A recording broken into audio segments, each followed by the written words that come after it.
Hi, I'm Tatum Skipper, and welcome to Real Florida Magazine. Today, we are going to take a closer look at Washington-Holmes Technical Center.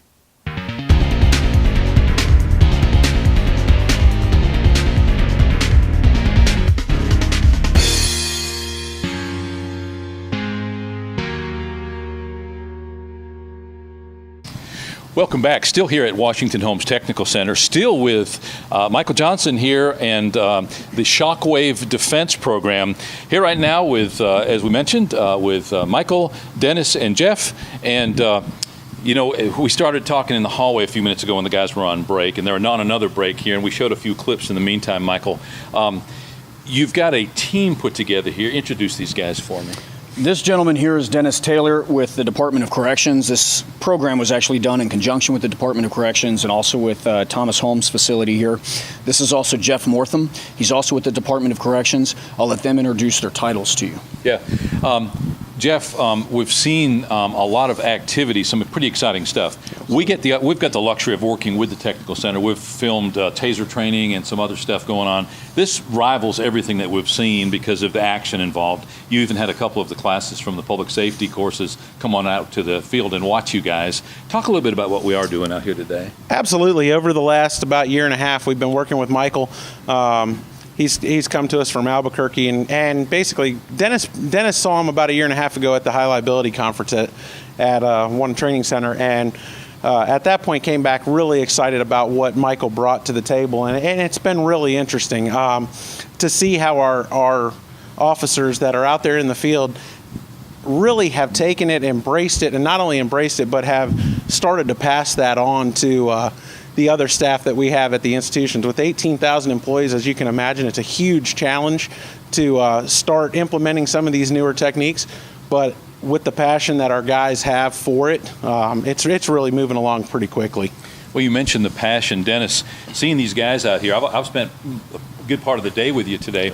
Even in those few short hours, seeing some changes in these guys, in their attitudes, in they're serious guys anyway, but dare I say, in their seriousness and their approach to this stuff. Again, give us a little, some of your thoughts on that. Well, you know, like Jeff said, we had the pleasure to meet Michael Johnson at the High Liability Conference about a year and a half ago. We thought he was interesting, thought that his martial arts I got to stop you right there. Okay. What did you really think when you first saw this guy? You know, I guess if we really had to break it down and tell you what we really thought is, I thought he was a little odd to the law enforcement field in general. You know, the green hair, we love the green hair, but it brings an interesting aspect to what we do in corrections, what we're faced with in corrections, the different mixed martial arts that may come into the system, the former military that, you know, that maybe haven't, you know, I guess are stepped over into the other side of the line where they've had extensive training, and we needed to up our game to some of the different type of martial arts and things that we needed to think about as far as officer safety. What we did is we looked at a pilot program, which was about 16-hour course, and we put our special teams in there, which was our rapid response, our CERT team, our K-9 guys, and some of our advanced defensive tactics instructors. For those of our viewers who don't know about corrections, talk a little bit about what those individual departments really are. The rapid response team is there. It's one of our special teams within our security institutions that go in when everything that possibly could go wrong has gone wrong. Basically the corrections versions of the SWAT team? Yes, and then we have a CERT team that goes in and they hopefully quell the disturbance by mere presence and special skills. We have our K-9 that go out and help the communities with different law enforcement endeavors. And there's just a lot of special teams and highly skills that they need to be able to do that job. We identify that in staff development through our leadership, you know, through Jeff and our chief. And we do needs assessments based on those, and we let our officers kind of tell us what they need. But getting back to Michael, we saw his skill set. It was more than a basic level, and it was easy. It was a good system that we could adapt to and without a whole lot of muscle memory. And so we did that pilot test. It went really, really well.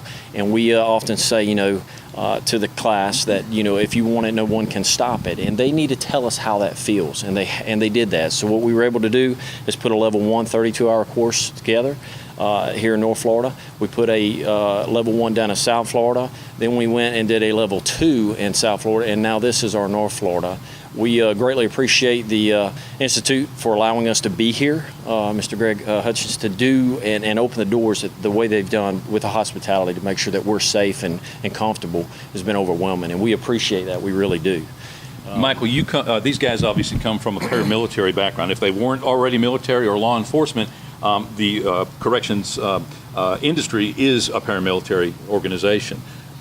You obviously have a lot of discipline as a fighter, as an instructor, but you don't illustrate a lot of discipline to the average guy seeing you for the first time walking down the street. Talk a little bit about your persona and what you're all about, because you talked to me about that a little bit earlier. It made total sense.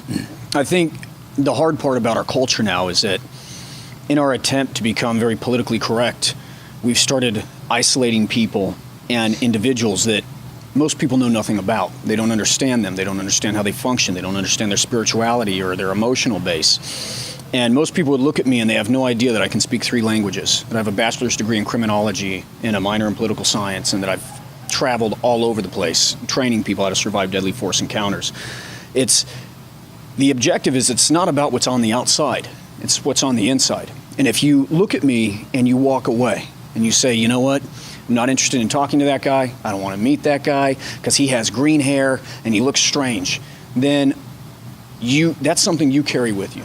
But I'm one of the nicest people that you'll ever meet. And I'll help you. And I'll give you the shirt off my back if you need it. So that's something that you take on yourself.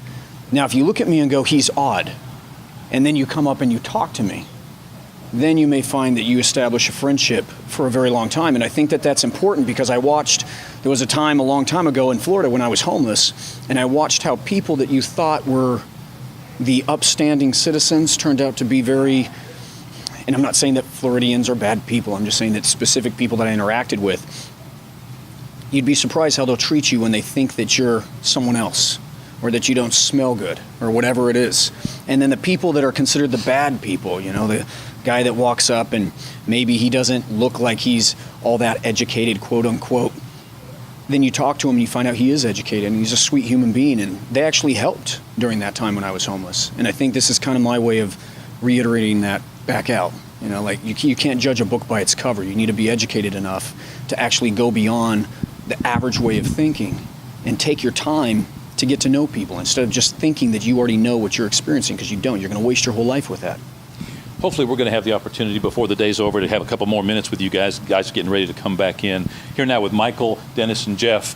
An educational experience, physical training, but also pretty deep on a spiritual and emotional level, as Michael is saying. We're going to show you a little bit more now what's going on, and we'll be back soon.